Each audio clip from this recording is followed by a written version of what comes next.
are the oldest mummies in the world not from Egypt, not from South America, but from Asia? Specifically, southern China and Southeast Asia?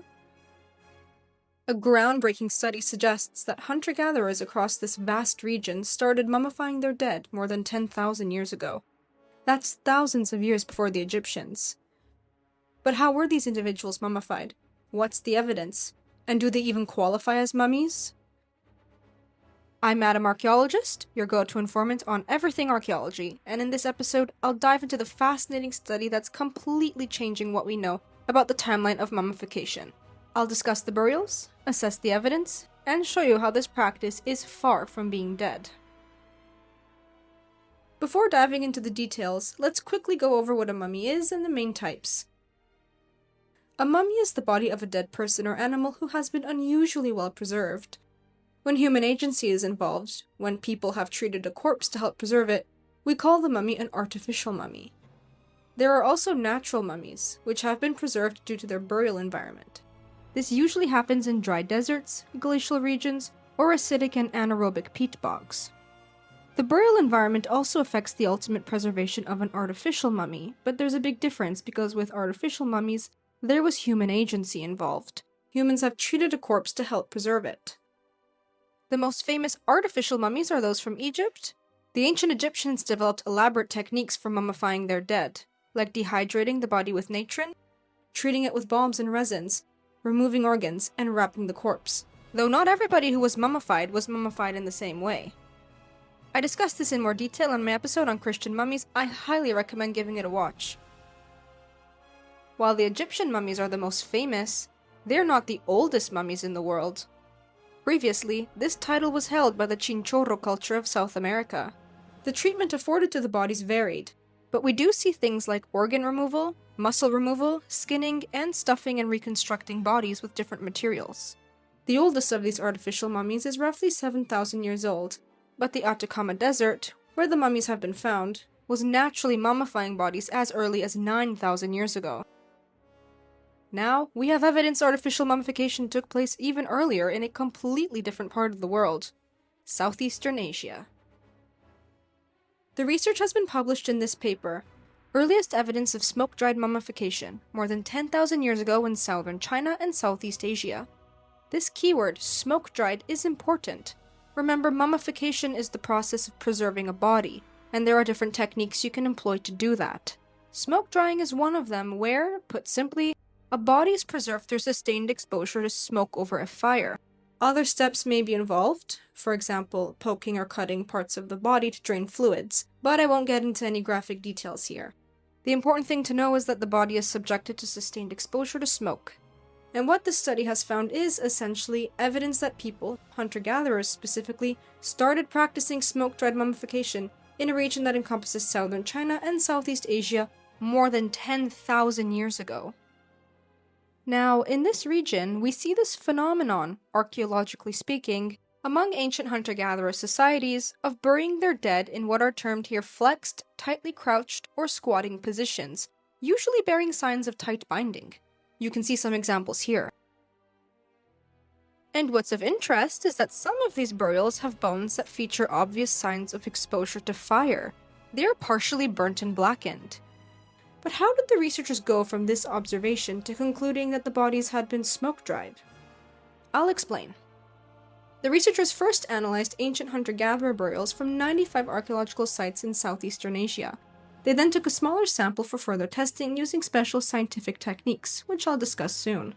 This is a map showing the locations of the 95 sites where flexed, tightly crouched, or squatting postured burials in this region have been found.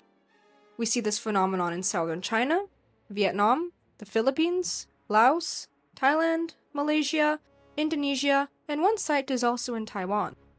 And although the paper's abstract says that these burials date to between 4,000 and 12,000 years ago, the oldest radiocarbon date given in the paper's main text is actually between 14,027 and 13,798 years BP. This is from a site in Vietnam. The sample is a charred clavicle, which suggests exposure to fire. The youngest sample that was radiocarbon dated yielded a date of between 3,819 and 3,568 years BP, So we can say the date range for these hunter-gatherer burials is from roughly 35 or 3600 to 14,000 years ago if we go with the direct scientific dates. It's possible, though, that the practice is even older than 14,000 years, since some of the burials come from archaeological contexts that date even earlier, but this has yet to be confirmed with direct scientific dating of the human remains. Not all the individuals found across these 95 sites bear macroscopic or obvious evidence of having been exposed to fire. The paper notes that partially burnt bones have been found at sites located in southern China, Vietnam, Malaysia, Indonesia, and the Philippines. That said, while not all individuals analyzed across these 95 sites bear obvious evidence of fire exposure, when you expose a body to some form of treatment involving fire, there will be alterations to the microstructure of its bones.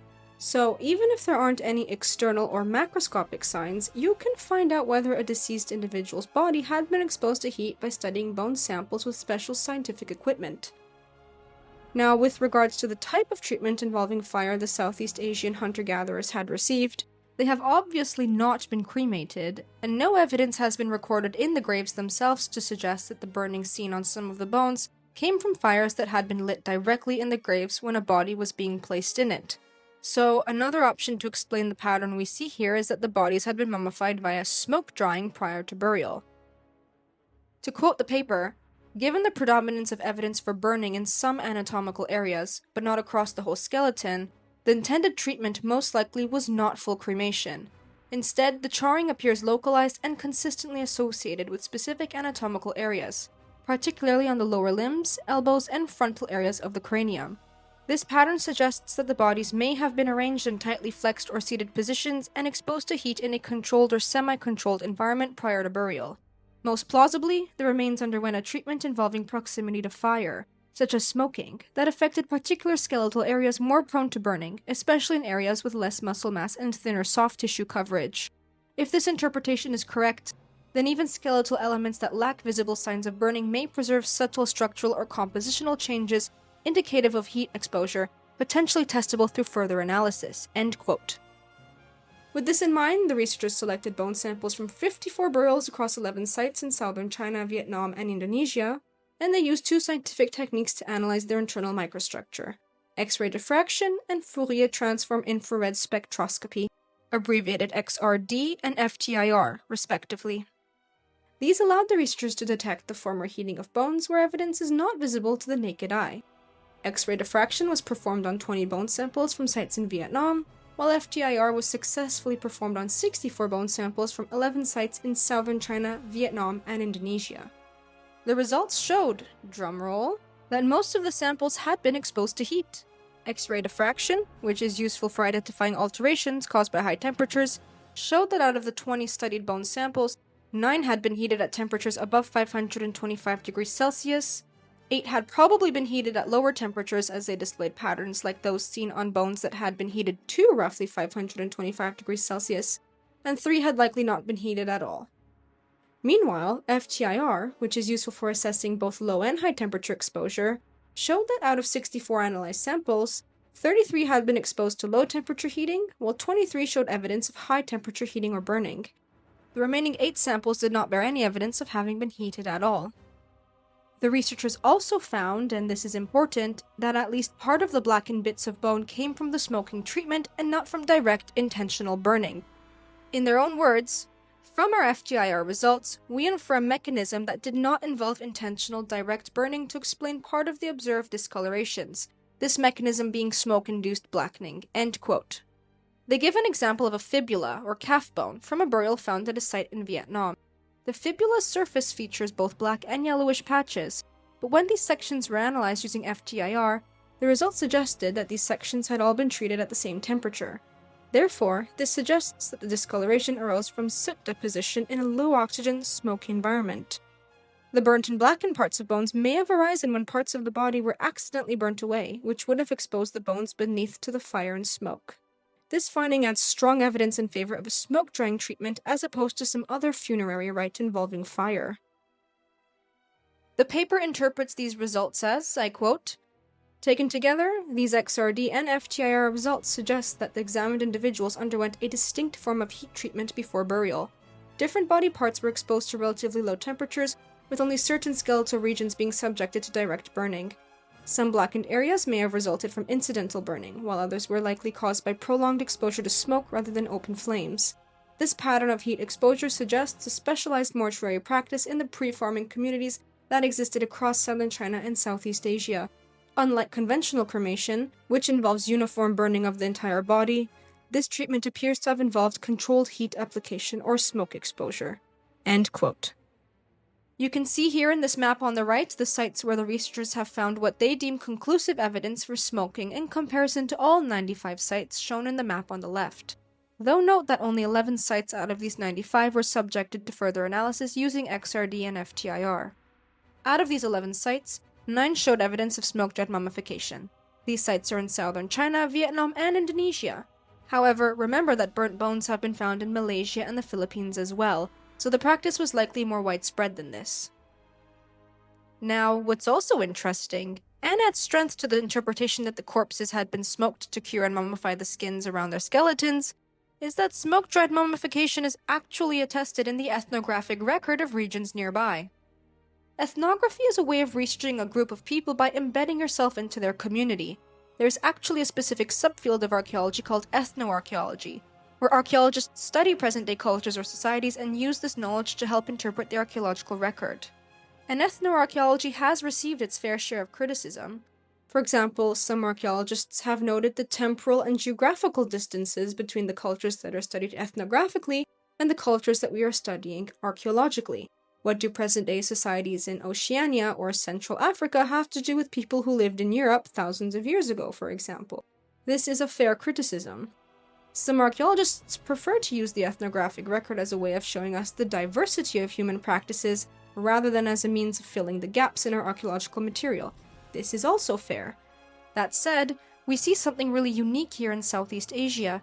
Smoke-dried mummification is still practiced by some groups in Indonesia and New Guinea and nearby Papua New Guinea today. And it was also practiced by some indigenous Australians up until fairly recently. And these groups seem to share a biological affinity with the ancient hunter-gatherers of Southeast Asia. So this is a really unique case where the ethnographic data not only comes from a region near the one we are studying archaeologically, but there also seems to be an actual physical connection between the past and the present. These groups in the New Guinea highlands may be preserving a custom that had been practiced by their ancestors and biologically related groups over many thousands of years. Look at this mummy from Pumo village in Indonesia and Papua. It is strikingly similar to the ancient flexed burials from southeastern Asia. Combining the archaeological study of the bones and the ethnographic data, the researchers proposed the following scenario for how the smoke-dried mummification process took place in ancient Southeast Asia and southern China. The first step was to prepare the body for smoking. This involved tightly binding it in a hyperflexed position. The next step was to position the body above a low-temperature fire and keep it there over an extended period of time. Here it shows an unbound body based on ethnographic parallels, but this step could have also been performed with the body tightly bound. After the smoking treatment was finished, the body might have been moved to a special place before its final interment in the ground. Some of the bodies have been found somewhat misaligned, which may have resulted unintentionally from post-mummification processes. Most of the bodies, though, were laid to rest intact. Now remember, not all the samples studied here bore evidence of having been heated, so it looks like the mummification treatment wasn't afforded to every member of these hunter-gatherer communities. Why were some individuals mummified and others weren't? According to the paper, many Anga groups, who are from Papua New Guinea, traditionally afford this treatment to revered ancestors like warriors, shamans, and village leaders. So maybe in the ancient past, mummification in Southeast Asia was only afforded to people who held a special position within their community as well. However, this is only one possibility based on a modern parallel. There are other possible reasons why some individuals were singled out for this treatment while others were not, and maybe reasons shifted over time or slightly deferred between communities. It's a lot more difficult to say why someone did something in prehistory than to determine that they did it. Now, you may be wondering, if mummies are preserved bodies, then are these individuals, who only have bones left, truly mummies? Well, they once were. While artificial mummification is the process of preserving a body with the aid of human agency, this doesn't mean that the body will stay preserved forever. Remember, the burial environment also affects the ultimate preservation of an artificial mummy. If you mummified a body via smoke drying today and then buried it directly in the ground in Southeast Asia's humid tropical climate, the dried skin would decompose and the body would eventually become like this. Finding individuals like this doesn't mean that they weren't subjected to artificial mummification in the past. So, the ancient hunter-gatherers of Southeast Asia who bear evidence of having been smoke-dried can be called mummies, but with the caveat that the dried skin has since decomposed. And some of them are now the oldest known mummies in the world. This study doubles the known time span for artificial mummification. Smoke-dried mummification was practiced over millennia in Southeast Asia, probably starting at least 14,000 years ago when we consider the oldest radiocarbon date on a charred sample, and it persisted into the ethnographic record in the New Guinea highlands and Australia. However, in most of the areas under study here, this burial practice ended with the spread of agriculture that took place in the wider region between roughly 5,000 and 3,500 years ago. This led to changes in burial customs, with extended supine burials taking over. The latest date that we see flexed, tightly crouched, or squatting burials archaeologically in Southeast Asia is about 35 or 3,600 years ago. Beyond the confines of Southeastern Asia, some burials with similar postures have also been found in archaeological contexts associated with hunter-gatherers in northern China, Korea, Japan, and Australia. It would be great to have these analyzed with X-ray diffraction and FTIR as well to see if they also show evidence of having been exposed to high temperatures. If so, then this would mean that hunter-gatherers were practicing mummification across a vast region that encompassed Northeast Asia, Southeast Asia, and Oceania. However, we can't be sure until we've analyzed these burials more closely. That's it for this episode. As usual, feel free to leave a comment with your thoughts or questions, subscribe for more cool content by our go-to informant on everything archaeology, Madam Archaeologist.